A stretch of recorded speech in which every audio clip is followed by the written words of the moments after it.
Sebelumnya ya, yang kami hormati Ibu Ketua DKP sekaligus Ibu Ketua Panitia, Ibu Hajari Atini gitu ya. Atin. Kemudian ibu semua yang hadir pada majelis ini yang saya cintai, dan insya Allah banyak berkah gitu ya dengan kita datang ke majelis ilmu. Dikatakan ketika kita bermajelis itu ya ibu ya, para malaikat juga bersama dengan kita. Masya Allah. Bersama dengan kita mendoakan orang-orang yang ada pada majelis itu hingga majelis itu berakhir ya Bu. Jadi itu adalah keutamaan kita menghadiri majelis ilmu ya, majelis yang baik. Nah, pada kalau kita menghadiri majelis itu, kita bisa sekaligus juga mengucapkan doa kepada Allah gitu ya, karena akan diamin gitu kan oleh para malaikat ya. Kemudian segala puji syukur kita hadirkan kepada Allah Subhanahu wa taala, kita bisa bertemu kembali pada majelis ini, pada Rasulullah, para sahabat, generasi salafus saleh dan generasi sesudahnya. Dan semoga kita dimasukkan ke dalam golongan umat muslim yang selalu mengikuti sunnah Rasulullah SAW hingga akhir zaman nanti. Amin. Karena masih pagi, asbahna wa asbahal mulku lillahi walhamdulillahi la syarika lahul mulku wa lahul hamdu wa huwa ala kulli syai'in qadir. Alhamdulillah kemarin saya dihubungi oleh guru kita, Ustazah Yuli, katanya saya diminta untuk mengisi tentang Muhammad idolaku gitu ya Bu ya. Sebelumnya gitu, saya pengen tahu nih, kita tanya-tanya gini boleh ya Bu, kita interaktif saja gitu ya. Idola itu apa ya Ibu ya? Yang dimaksud idola itu apa? Atau arti dari idola itu apa sih Bu? Gitu. Panutan. Itu ada lagi mungkin? Bahasa kerennya fans ya. Fans. Betul. Jadi fans banget. Ya, makanya ada fans meet gitu ya. Apalagi Bu, mungkin arti idola. Kebanggaan gitu ya, kesenangan yang kita senangi gitu ya. Baik, ada lagi mungkin apa yang dimaksud dengan idola gitu ya? Seperti dulu saat kita masih remaja nih punya idola gitu. Kenapa? Kekaguman. Kecintaan, Kekaguman. kita gitu. Baik ya. Nah, tadi arti idola ini kita simpan dulu, nanti kita angkat lagi. Nah, alhamdulillah ya. Di sini titik tekannya kepada Muhammad idolaku gitu ya. Muhammad menjadi teladan ya dalam kehidupan kita. Kalau saya makalahnya saya beri judul Muhammad teladanku gitu ya, seperti itu. Nah, sebelumnya dalam surah Al-Ahzab ya ayat 21 gitu ya, Allah berfirman, A'udzubillahi minasyaitonirrajim. Bismillahirrahmanirrahim. Laqad kana lakum fi rasulillahi uswatun hasanah liman kana yarjullaha wal yawmal akhir wa dzakarallaha katsiran. Sungguh pada diri Rasulullah benar-benar ada suri teladan yang baik bagimu, yaitu bagi orang-orang yang mengharapkan rahmat Allah dan kedatangan hari kiamat serta yang banyak mengingat Allah. Wa dzakarallaha katsiran. Jadi banyak mengingat Allah. Nah, Nabi kita Muhammad Shallallahu Alaihi Wasallam sudah kenal semua ya. Kata tadi tak kenal maka tak sayang, tak sayang maka tak cinta. Kalau tidak cinta kita akan cuek saja. Betul. Demikian. Nah, kita sudah tahu mungkin waktu kecil kita belajar kan Rasulullah, ayahnya, ibunya, gitu ya, dan bagaimana Rasulullah saat dilahirkan, kemudian punya ibu susuan, gitu ya, karena memang masyarakat pada saat itu ketika lahir ada ibu susuannya sendiri, gitu ya, seperti itu. Insya Allah untuk hal yang seperti itu kita sudah paham ya, sudah kenal, sudah makrifah, sudah mengenal bagaimana Rasulullah, gitu ya. Nah, di sini mungkin saya lebih tekannya adalah kepada seberapa jauh kita mengenal Rasulullah, atau bagaimana Rasulullah itu Yang sebelumnya kita patut renungkan adalah bahwa Nabi Muhammad SAW adalah diutus oleh Allah. Nah, seorang rasul atau seorang nabi atau seorang rasul itu adalah manusia pilihan ya Bu, manusia pilihan dari Allah. Allah yang memilih. Pasti punya banyak keistimewaan, punya banyak keagungan di dalam. Jadi tidak sembarang orang, gitu ya Bu ya. Kita harus yakin itu. Kenapa? Karena Allah adalah yang menciptakan kita. Dipilih sebagai Allah memilih nabi dan rasulnya untuk menyampaikan peraturan-peraturan dari Allah, yaitu berupa Islam, begitu ya. Kalau nabi-nabi sebelum Rasulullah itu disebut ketauhidan. Nah, kemudian ketika Nabi Muhammad lahir saat usia 40 tahun diangkat menjadi rasul, kemudian di usia 63 menjelang wafatnya Rasulullah, turunlah surat Al-Maidah ayat ke-5 yang isinya antara lain Allah menyampaikan bahwa sudah disempurnakan, gitu ya. Dan Islam itu sebagai agamamu. Nah, itulah disebutkan kata Islam, ya. Nah, sekarang meneladani Rasulullah ya. Jadi Rasulullah itu dari keluarga yang terhormat, bagus secara nasab, gitu ya. Jadi kakeknya Abdul Muthalib, begitu ya. Kemudian Allah menjaga Rasulullah karena Rasul itu Muhammad itu dipersiapkan untuk menjadi Rasul, otomatis dari kecil dijaga oleh Allah, maksum gitu ya. Dulu waktu kecil Rasul itu pernah akan ikut nonton gitulah acaranya orang ke acara gitulah ya. Kalau sekarang tuh gitu ya ada. Nah ternyata yang Muhammad remaja ya, ternyata beliau tiduran gitu ya. Memang dijaga sama Allah sehingga tidak sampai ikut gitu ya ke tempat yang demikian hanya untuk menonton sebuah acara gitu ya. Nah itu ya bagaimana Allah itu menjaga Rasulullah. Nah, pertama kita lihat dari sifat Rasul Nabi Muhammad SAW. Ada kan Sidik, Tablik, Fatonah. Nah, Sidik itu Rasulullah selalu berkata benar, tidak pernah bohong gitu ya. Kemudian Tablik itu Rasulullah itu menyampaikan firman Allah kepada manusia. Diawali dengan kerabatnya dulu, kemudian masyarakat di kota Mekah karena Rasulullah memang lahir di kota Mekah. Kemudian Fatonah itu ada cerdas. Suatu ketika Muhammad SAW berusia 35 tahun, ya, jadi saat itu beliau belum diangkat menjadi Rasul, menjadi Nabi. Ka'bah itu direnovasi gitu ya karena banjir. Nah otomatis karena direnovasi Hajar Aswadnya kan diturunkan begitu ya kan, bisa dilepas. Nah, kemudian 4 kabilah suku-suku ya yang ada di kaum Quraisy itu rebutan siapa nih yang memasangkan kembali. Nah, hampir bertikai gitu ya. Karena Ka'bah itu kan peninggalan Nabi siapa? Ibu. Nabi Ibrahim dan Nabi Ismail. Nah, secara turun temurun terus terpelihara walaupun ada bagian-bagian yang rusak karena waktu ya, karena usia alam dan sebagainya. Ketika direnovasi diperbaikin, mereka 4 suku ini rebutan kamilah yang suku terbaik, kamilah yang harus membawanya. Nah, Muhammad yang menjadi penengah dari perselisihan itu. Nabi Muhammad SAW ya menjadi penengah dengan mengatakan kiswahnya Ka'bah dibentangkan, kemudian Hajar Aswad ditaruh di tengahnya, ujung-ujungnya dipegang oleh pembesar suku-suku di Quraisy itu. Jadi kan bareng-bareng bawanya. Bu, saat itu belum ada yang mikir seperti itu ya Bu. Kita harus berpikir bahwa belum ada seorang pun yang memberikan ide seperti itu. Tapi Rasulullah gitu ya, Muhammad SAW karena seorang yang cerdas, Fatonah, memberikan solusi seperti itu.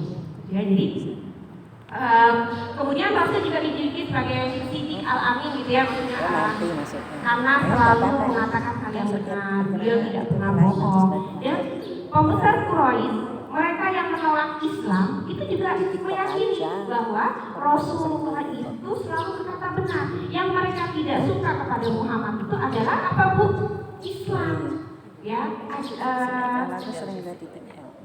firman Allah yang diturunkan dibawa oleh malaikat Jibril disampaikan kepada Rasulullah ketika di Gua Hira.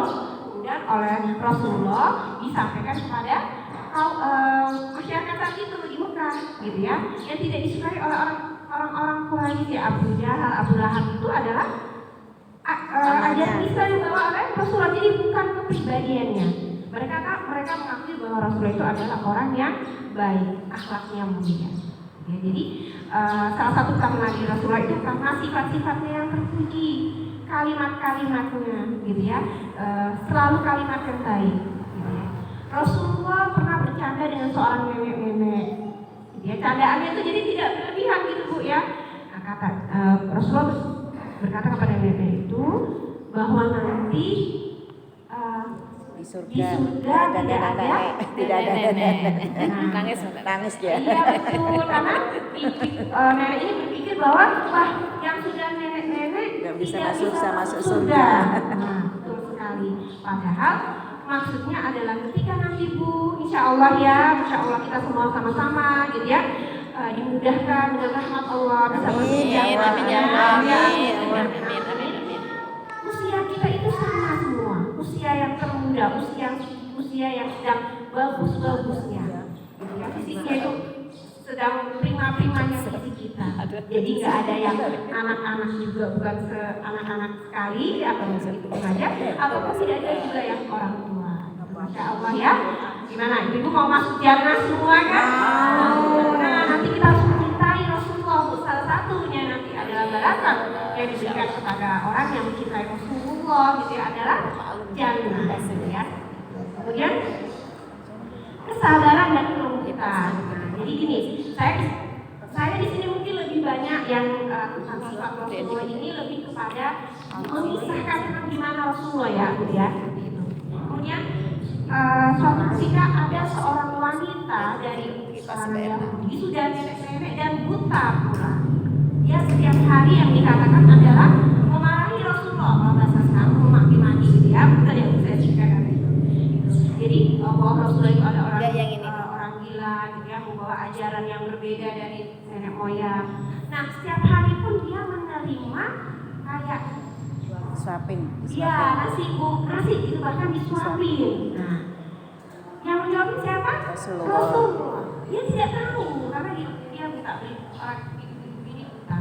Hingga suatu ketika ada juga yang datang menyuapinya. Loh, ini bukan orang yang sama. Abu Bakar. Iya, berarti itu dapat Abu Bakar dia bakar, gitu ya. Kemudian Abu Bakar juga heran, kok tahu, gitu ya? Kok ini bukan orang yang sama? Dia bilang, karena saya sudah tua, jadi nasinya itu lembut, dilembutkan, gitu ya, tidak sama seperti nasi yang biasa, ya. Masya Allah ya, gitu bagaimana kelembutan Rasulullah. Pernah suatu ketika juga jadi dalam perjuangan Rasulullah menyebarkan agama Islam di kota Mekah, Rasulullah itu kan mendapati penolakan dari orang-orang di sana ya, kaum masyarakat di sana, kaum Quraisy gitu ya, bisa kita katakan. Sehingga pada tahun ke-13 setelah kenabian Rasulullah, tahun dimulai dari tahun ke-11 setelah Rasulullah diangkat menjadi nabi, umat Islam di Mekah itu mengalami yang namanya pemboikotan. Nah, pemboikotan itu artinya apa? Enggak melakukan transaksi jual beli, kemudian tidak ada hubungan masyarakat silaturahim gitu lah ya, kaum muslimin dan orang-orang Quraisy dijauhi, diusir gitu ya, di boikot. Nah, kemudian oleh Allah diperintahkan coba ke Taif untuk mencari daerah yang bisa hijrah di sana. Ini terjadi sebelum Madinah gitu ya, seperti itu Nah, akhirnya Rasulullah ke Taif bersama dengan sekretaris beliau gitu ya, Zaid bin Thabit itu. Kemudian di Taif itu mendapatkan penolakan. Beliau itu dilemparin, kepalanya pakai batu, bayangkan ya. Kemudian berdarah-darah. Kemudian istirahat di sebuah kebun anggur. Ada seorang budak ya saat itu ya, namanya Adas, yang beriman kepada Rasulullah, hanya Adas itu saja. Nah, kemudian Rasulullah pulang kembali tentu ya ke Mekah. Kemudian malaikat datang gitu ya. Dia marah, dia melihat Rasulullah itu kan tuh dilempar ke darah gitu ya, Rasulullah dan Zaid bin Sabit itu gitu ya. Kemudian apakah perlu kata malaikat ini? Aku angkat ya ini gunung Uhud ini, Jabal Uhud ini aku lemparkan ke kota Taif. Katanya demikian. Kata Rasulullah, jangan. Yang itu luar biasa Bu. Kita kalau dimarahin orang gimana kita?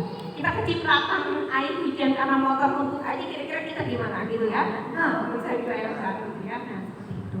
Nah jadi jangan ya karena masih mereka belum tahu.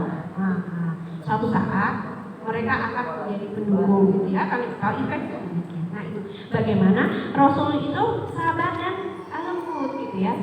Kemudian kalau kepedulian sosial, Rasulullah memang membangun ketika hijrah Rasulullah di Madinah, Rasulullah membangun masyarakat yang berkeadilan dan sejahtera, gitu ya. Jadi dibangun sistem ekonomi, gitu ya, yang adil, yang tidak punya pendanaan dipinjamin dan tidak usah dikembalikan.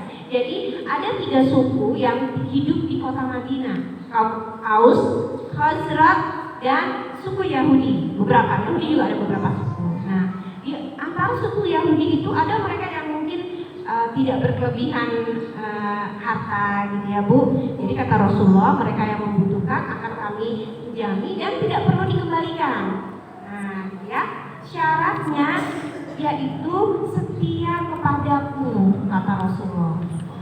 Nanti orang Yahudi ini akan terusir dari Madinah karena mereka mengkhianati Rasulullah. Apa yang mereka lakukan? Dalam perjalanan nanti mereka berusaha untuk membunuh Rasulullah. Ya, itu mah nanti ceritanya panjang kalau kita bicara sirah Rasulullah, gitu ya, sejarah Rasulullah. Nah, jadi itu Bu. Jadi Rasulullah peduli kepada masyarakat saat itu. Terbukti dengan membantu gitu ya, menolong masyarakat yang ada di Madinah. Waktu itu kaum orang Yahudi yang mereka tidak berpunya dijamin untuk dibuat modal gitu ya. Jadi dan masih banyak lagi kepedulian Rasulullah kepada masyarakat gitu ya, misalnya kepada anak-anak kecil gitu ya. Ketika Hasan dan Husain, Rasulullah sedang wafat, Hasan dan Husain bermain di pundaknya Rasulullah, gitu ya. Rasulullah dengan sabar gitu ya. Kita mungkin kalau lagi sholat ada yang naik ke pundak kita lama, kayaknya juga ada kuat gitu ya. Tapi kita secara perlahan Bu, jangan dimarahin ke anak-anak kecil gitu ya. Seperti itu. Jadi karena Rasulullah juga demikian kepada cucunya Hasan dan Husain yang sholat terus Rasulullah dinaikin pundaknya juga dia lama nunggu sampai anak cucunya turun gitu. Saya tidak bayangkan kalau kita gimana gitu ya. Mungkin kita bangun perlahan gitu ya. Kemudian berikutnya lagi keadilan ya jelas. Rasulullah dan para sahabat gitu ya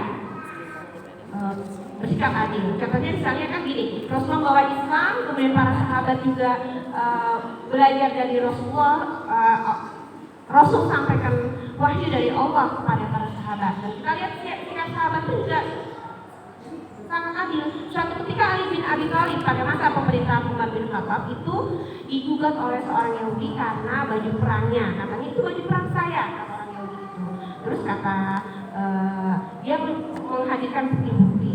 Ya udah di pengadilan gitu si Ali kalah. Ya udah deh, kalau itu punya kamu ambil saja.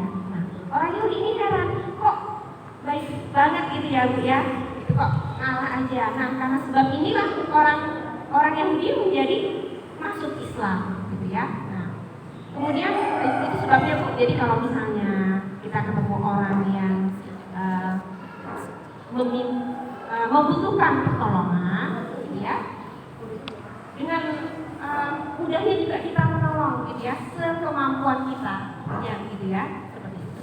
Dan sekarang gini, bukti cinta kita kepada Rasulullah apa nih? Kita sudah tahu bahwa melihat bagaimana Rasulullah manusia pilihan. Secara fisik itu Rasulullah tuh ganteng banget gitu ya Bu ya, dan punya wajah yang selalu bersinar gitu ya. Nah sekarang bukti kita apa kecintaan kepada Rasulullah? Yang pertama adalah mengikuti sunnah Rasulullah ya, dari kita bangun tidur hingga tidur lagi. Rasulullah itu dalam setiap aktivitasnya selalu menjaga doa.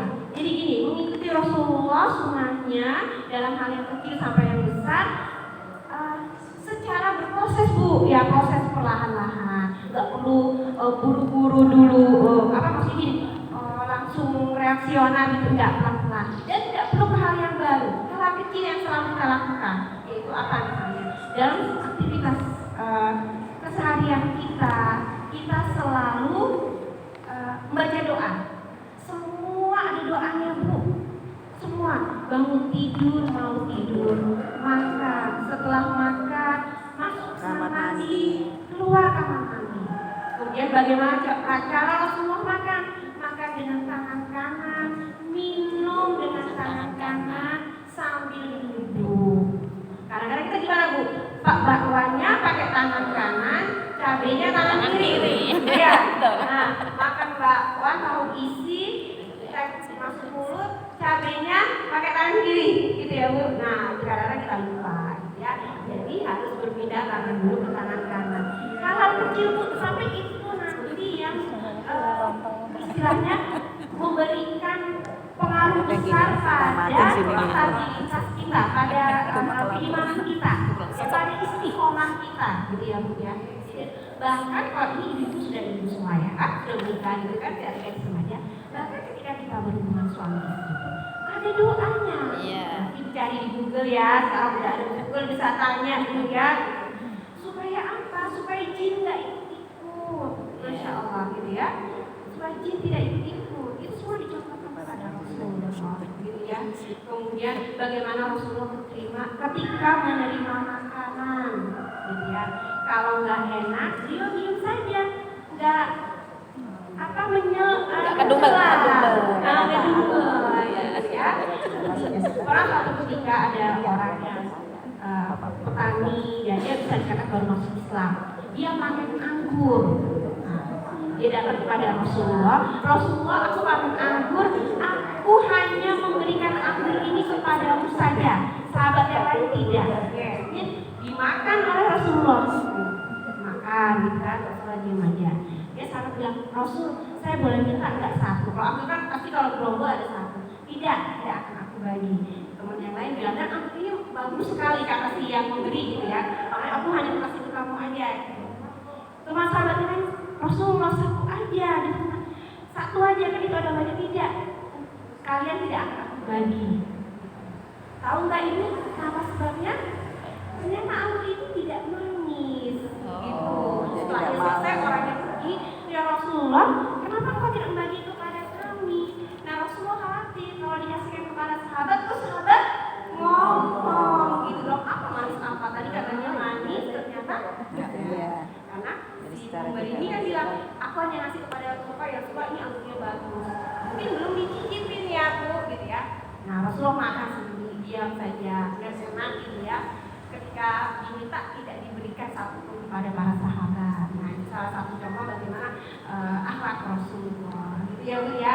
Jadi ketika sudah diberi orang gitu ya, kita terima dengan baik, tidak usah berdua. Sebaiknya ketika kita ingin memberikan kepada orang, ada juga dalam tuntunannya di hadis Rasulullah, berikan yang terbaik. Maka kalau dalam dikatakan kalau Ramadan membagi makanan kepada tetanggamu gitu berupa sayur walaupun kuahnya dibanyakin tidak apa-apa. Tapi maksudnya di sini dengan bumbu-bumbunya yang dengan takarannya yang itu tadi gitu ya.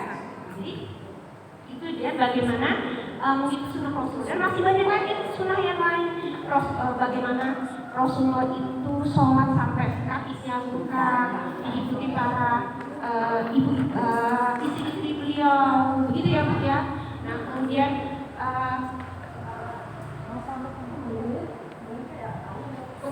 bagaimana Rasulullah juga komitmen dengan janji gitu ya. Jadi tidak ingkar janji gitu ya. Yang mendidik anak. Dalam mendidik anak pun Rasulullah dengan cara yang islami, dengan cara yang baik, dilarang mengumpul gitu ya. Rasulullah katakan, ajarkanlah anakmu untuk sholat, dibiasakan ketika umur 10 tahun nanti dia tidak sholat, baru bisa kita jangan dipukul ya, istilahnya kita berikan komitmen ya. Jadi kamu kalau sholat saya kasih hadiah bahagia. Tapi kalau kamu nanti sholatnya terlewatkan, mungkin ada konsekuensinya. Itu untuk pembiasaan sholat nanti. Itu ada kayak gini, Bu, saya dulu kan belum ngerti ini Islam, anak saya sudah terlanjur besar, sholatnya juga masih bolong-bolong, gimana nih Bu? Ya kita doa kepada Allah, kita minta kepada Allah Bu, itu ada banyak doanya Pak. Minta kepada Allah, ya Allah, mudah anak kita sholatnya 5 waktu, mintakan dengan khusyuk, mintakan tiap habis sholat, gitu ya. Jadi Rasul itu sunnah Rasul dari bangun itu sampai tidur lagi. Supaya apa? Supaya amalan kita sehari itu benar-benar Islami. Ya ayyuhalladzina amanu taqullaha haqqa tuqatih wa la tamutunna illa wa antum. Hai orang beriman, bertakwalah kamu haqqa tuqatih itu benar-benar takwa dan janganlah kamu meninggal nanti kecuali dalam keadaan beriman. Seperti itu Bu. Sehingga ketika nanti di satu titik Allah sudah menentukan waktunya kita menghadap kepada Allah kan, kalau nanti dari kotor mau ya Bu ya. Nah, kita nggak tahu kapan waktunya. Tapi dengan kita mengikuti sunnah Rasul atau mengislamkan seluruh aktivitas kita dari bangun tidur sampai nanti tidur lagi, mudah-mudahan saat Allah memanggil kita juga dalam keadaan yang sedang melakukan amal ibadah. Husnul Khotimah. Pernah lihat nggak Bu? Orang lagi sholat wafat, jadi Masya Allah sekali gitu ya. Nah, kita juga mau demikian, sedang melakukan amal ibadah kebaikan ketika Allah memanggil kita. Kemudian dia melihat banyak sekali ya. Nah, itu yang pertama ya. Jadi seluruh aktivitas jangan lupakan doa-doa dalam keseharian kita, berbanyak infak dan sedekah gitu ya. Jangan khawatir, jangan takut bahwa harta kita akan berkurang karena sesungguhnya Allah akan mengayakan kita. Kedua adalah memperbanyak sholawat gitu ya. Di sini bukan sholat ya. Sholawat kepada Rasulullah. Nah kalau sholawat mah ibu-ibu kita dikategorikan jago dalam sholawat ya gitu ya. Tapi di sini kan juga dengan khusyuk gitu ya. Allahumma sholli ala sayyidina Muhammad wa ala ali sayyidina Muhammad, apapun yang sholawat yang lainnya gitu ya. Kita dengan khusyuk. Sholawat itu Bu ya juga menjadi salah satu adab-adab dalam berdoa. Ya, jadi kita berdoa baca basmalah, kemudian membaca sholawat istighfar ya, basmalah gitu ya, dengan baca sholawat Nabi, kemudian kita menyebutkan asmaul husna dengan apa yang ingin kita minta kan? Ya Allah, ya Rahman, ya Rahim, ya Razzaq, ya Razzaq, gitu kan ya, dan kita minta apa gitu ya.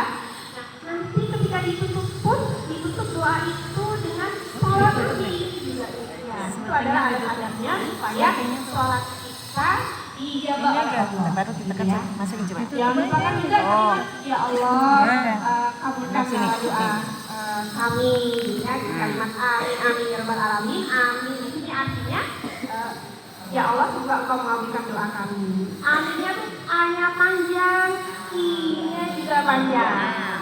Amin. Yang dimaksudkan ya Allah kabulkanlah doa kami. Jadi bukan amin, amin bukan, jadi amin ya. Makanya kalau Al-Fatihah kan amin. Itu maksudnya karena surat-surat Al-Fatihah itu kan semuanya berisi doa kepada Allah ya, permintaan kepada Allah gitu ya.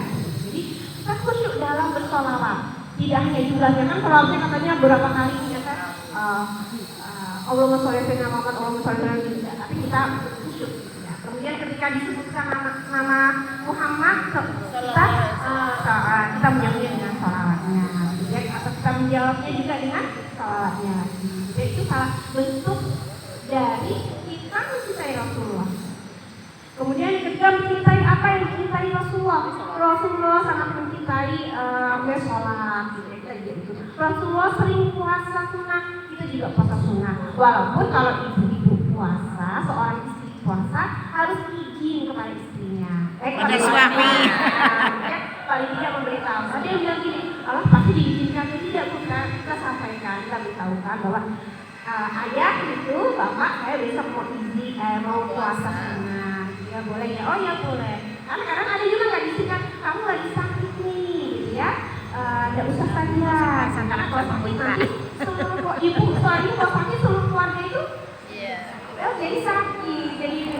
susah merana gitu ya. Jadi mencintai apa yang dicintai Rasulullah. Rasulullah mencintai umat Islam dimanapun, kita juga mencintai umat Islam dimanapun. Nah, ini yang pertama tadi. ada namanya persaudaraan Islam. Kita mencintai umat Islam di bagian dunia yang lainnya ya. Jadi bukan tidak hanya di lingkungan kita, juga kita sangat mencintai Indonesia atau bahkan di luar Indonesia, ya, di internasional. Itu juga kita dikatakan karena Rasulullah juga mencintai para sahabat, ya. Selanjutnya adalah merindukan Rasul, ya. Kita merindukan Rasul. Rindu itu tanda kita cinta. Bu, kalau ayahnya Pak atau suaminya keluar kota seminggu, kira-kira kangen nggak Bu? Kangen ya, jangan bilang sekarang udah usia segini, ya jangan aku udah gini dulu, gitu ya Bu. Kalau sekarang mah ibu-ibu dan bapak-bapak dengan suaminya mah sudah bersahabat Bu, karena sudah sekian lama mengarungi kehidupan pernikahan, sudah bagikan sahabat friend gitu ya Bu ya, sahabat sehidup sesurga, sehidup sejannah gitu ya Bu. Nah, kembali kepada kehidupan. Jadi gini, tadi tentang idola ya Bu. Nah kalau kita lihat itu kan, kalau anak-anak zaman sekarang idolanya ya pasti itu deh ya Bu ya, yang lagi terkenal gitu ya dari negara lain, penyanyi gitu ya, penyanyi Korea misalnya, atau penari atau sebagainya. Nah mereka kalau ada datang ke sini ke Indonesia juga mau konser lagu berujak itu. Nah itu karena mereka idolanya juga. Nah kalau kita menjadikan Rasulullah itu sebagai idola, berarti kita merindukan Rasulullah, merindukan kehadirannya. Ketika disebutkan nama Muhammad SAW, hati kita ya Allah, ya. Kita juga punya keinginan untuk bertemu dengan Rasulullah. Bisa Bu, kalau kita minta doa kepada Allah, atau kita juga punya keinginan untuk bisa satu surga dengan Rasulullah. Nah itu kita mintakan kepada Allah. Ya Allah, masalah jannah bisa bersama dengan Rasulullah dan para sahabat. Ya Allah, berikan tunjuk kami jalan yang lurus gitu ya, istiqomah pada jalanmu, pada jalan Islam, supaya saya bisa bertemu dengan Rasulullah. Nah, ini saya angkat aja ya langsung yang dibawa dengan merindukan Rasulullah. Rasulullah pun merindukan umatnya. Jadi dalam sebuah hadis yang dari Abu Hurairah ya, itu saya baca tulisannya. Rasulullah berkata kepada para sahabatnya, aku rindu ingin sekali bertemu dengan saudara-saudaraku. Ya. Dan para sahabat bertanya, bukankah kami adalah saudaramu? Karena kan dalam surat Al-Hujurat dikatakan umat Islam itu bersaudara. Sehingga sahabat itu bingung, kok Rasulullah masih mengatakan bahwa aku merindukan saudara-saudara. Tuh gitu ya kata Rasulullah. Kemudian Rasulullah menjawab, bukan kalian yang dimaksud, kalian itu adalah sahabatku, artinya sahabat seperjuangan, sahabat dari pertama kali ketika Rasulullah SAW menerima wahyu dari Allah, kemudian Khadijah menjadi orang pertama yang memeluk Islam, kemudian ada Ali, kemudian pada sahabat yang lainnya, ya Abu Bakar, ya dan seterusnya. Tetapi saudara-saudaraku itu adalah mereka yang tidak pernah melihatku, tetapi mereka percaya padaku. Siapa itu Bu? Kita, generasi kita ini Rasulullah mengatakan saudara Rasulullah, Masya Allah ya Bu. Rasulullah itu pengen juga ketemu dengan kita juga pengen ketemu dengan Rasulullah gitu ya. Dulu pengen nggak ketemu dengan Muhammad? Pengen ya Bu ya. Nah itu Rasulullah saja pengen ketemu dengan kita Bu, apalagi kita gitu ya, sebagai bukti bahwa kita adalah mencintai Rasulullah. Kalau orang dicintai itu dikangenin Bu, gitu ya. Ingin bertemu, ya. Nah, kalau kita ingin bertemu dengan Rasulullah, bagaimana caranya yang terbanyak baca Al-Quran Bu? Karena Rasulullah memang Al-Quran itu diturunkan oleh Allah, dibawa oleh malaikat Jibril kepada Rasulullah. Iya, bersolawat kepada Rasulullah, membaca tentang sirah-sirah Rasulullah, iya, gitu ya. Ada, jadi tidak harus baca semuanya. Misalnya ibu pengen tahu tentang apa, kita buka baca supaya menambahkan kecintaan kita kepada Rasulullah, rindu kita kepada Rasulullah, untuk bertemu dengan Rasulullah. Semoga nanti bisa di jannah nanti bersama dengan Rasulullah. Nah, saya lanjutkan lagi ya, tadi yang ketika beruntung Beruntung dan lagi beruntung bagi orang yang beriman kepadaku, tetapi dia tidak melihatku. Ya. Kalau zaman sahabat, Rasul mengatakan zaman sahabat mereka adalah sahabatku, kata Rasulullah. Mereka bertemu dengan Rasul. Sementara kita tidak, tapi Rasul mengatakan kita ini adalah saudaranya Rasulullah, gitu ya.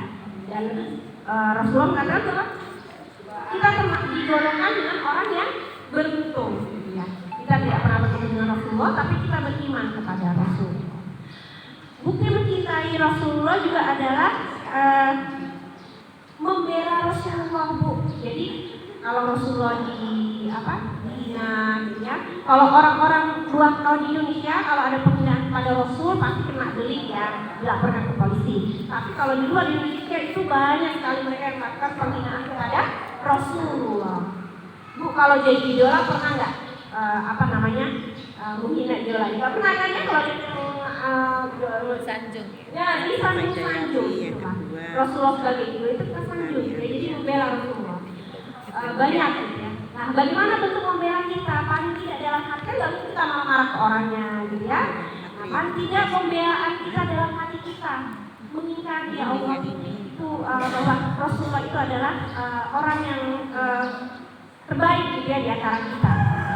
Bahwa Rasulullah itu memberikan tuntunan kepada manusia, membawa firman dari Allah yang mengajarkan kepada umat manusia. Paling tidak seperti itu bentuk kita membela Rasulullah, gitu ya. Membela kita kepada Rasulullah. Jadi jangan malah, oh iya benar nih Rasulnya begini-begini gitu ya. Nah, jangan gitu ya. Kita dalam hati mengingkari itu enggak. Kita hindarkan juga berdebat ya. Tapi kalau di Indonesia enggak, kalau penghinaan kepada Rasulullah bisa dilakukan kepada pihak yang berwajib gitu ya. Kemudian yang terakhir itu menjadikan Rasul sebagai idola. Tadi itu kalau idola itu kan dicintai, disayangi, disanjung, ingin bertemu, begitu ya. Kita mungkin kalau pasang fotonya, kita Rasul tidak ada fotonya ya Bu, dan itu juga dilarang. Lalu apa itu tadi? Al-Quran. Kita banyak baca Al-Quran karena Rasul sangat mencintai orang-orang yang juga membaca Al-Quran. Ya, jadi apa-apa yang Rasulullah lakukan kita ikuti dari hal-hal yang kecil sampai kepada hal yang besar. Infak, sedekah, mengisi Ramadan. Persiapan Ramadan itu para sahabat itu sudah dilakukan sebulan sebelum Ramadan, gitu ya. Nah, kita juga ikuti ya. Jadi mengisi Ramadan dengan amal-amal ibadah yang bermanfaat. Insya Allah itu semua bermanfaat, Bu. Mengurus rumah tangga adalah bermanfaat, gitu ya. Kemudian juga salah satu yang kita ikuti adalah bagaimana Rasulullah itu membangun rumah tangga yang Islami. Jadi di kebiasaan-kebiasaan Islam di dalam rumah kita itu kita biasakan juga kepada anak-anak. Kalau anak-anak masih belum bisa atau belum mau, ya Bu, maksudnya kita yang mencontohkan terlebih dahulu dengan kita persiapan, gitu ya. Makan sambil duduk, pakai tangan kanan, masuk kamar mandi kita berdoa.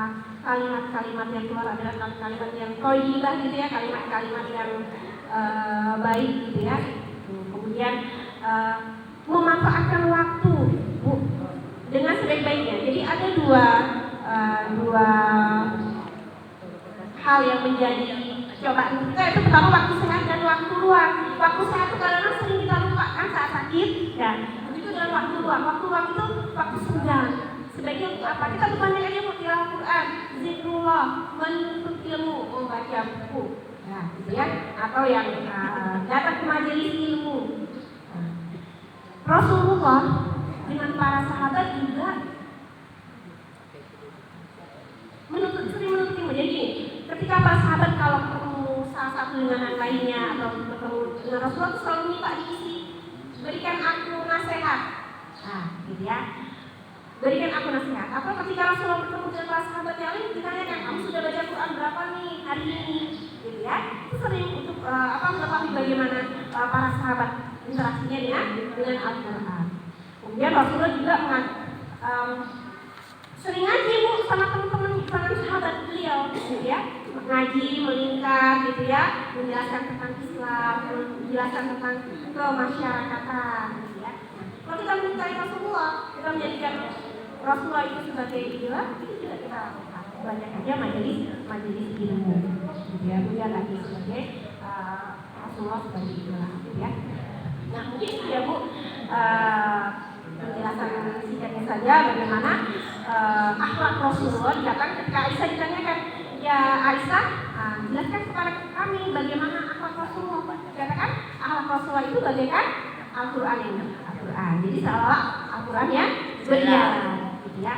Kan nggak bisa Bu kita langsung semua. Makanya tadi saya katakan kita lakukan dengan cara berproses, perlahan-lahan satu.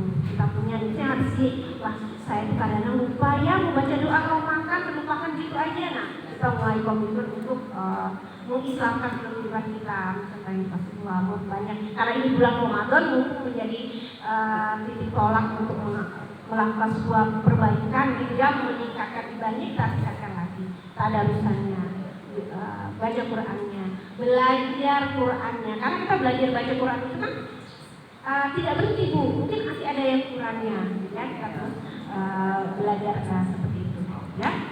Kemudian mungkin ini saja ya kita sampaikan. Semoga kita semua bisa mengajari akhlak Rasulullah, dimudahkan, dan nanti kita akan dikumpulkan oleh Allah bersama dengan Rasulullah kelak nanti di Amin ya Allah, amin amin. Terima kasih saja yang telah memberikan tausiahnya kepada kita di kesempatan saat ini. Untuk itu sebelum kita memasuki sesi tanya jawab atau ada yang ingin bertanya, saya simpulkan dulu sedikit tentang uraian beliau bahwa di mana perjuangan Rasulullah Sallallahu Alaihi Wasallam itu tidak mudah, ya. Tidak akan kita menjadi hamba yang seperti ini kalau kita, ya, kalau tidak ada perjuangan Rasulullah.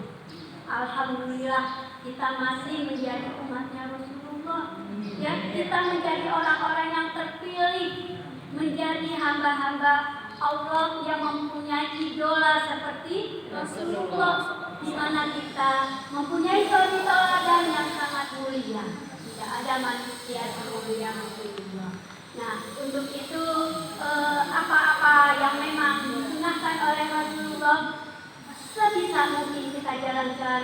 Bertilawah Al-Quran jangan pernah ditinggalkan, sholat sunnah jangan pernah dilupakan, kemudian puasa-puasa sunnah, dan bersedekah, karena Rasulullah senang bersedekah, yang saja senang bertilawah, walaupun beliau adalah seorang Rasul dan dikatakan oleh beliau adalah Quran yang berjalan, tapi beliau tetap masih mempelajari, membaca Al-Quran bersama sahabat-sahabatnya. Semoga kita diberikan hidayah atau rahmat, ya, keridhaan Allah untuk kita semua yang ada di sini, untuk bisa bertemu dengan Rasulullah dan berkumpul di surga.